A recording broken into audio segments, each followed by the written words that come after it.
full of blessings, a city of hope.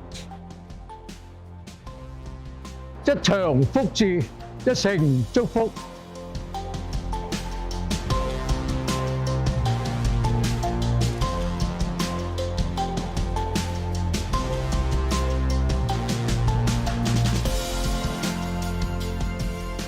黃大仙俾我睇嘅印象就係有求必應。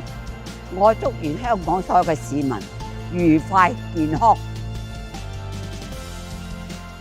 我每次寫福字俾人，都希望嗰個接福嘅人咧，係得到我福字之後咧，能夠平安美滿咁嘅生活。我創作道中有福嘅書法嘅時候，好希望能夠傳遞順其自然、平安喜悅呢個修福嘅智慧。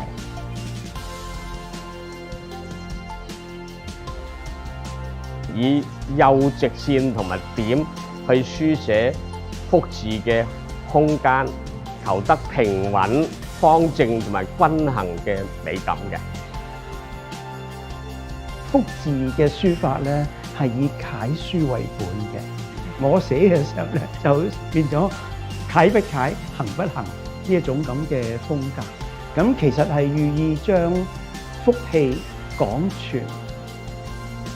中國嘅書法咧係數千年歷史，咁今次我呢一個福字咧係選擇咗用隸書去書寫，因為個福字係穩重啲啦，同埋係想表達到咧對全港嘅一個祝福嚟嘅。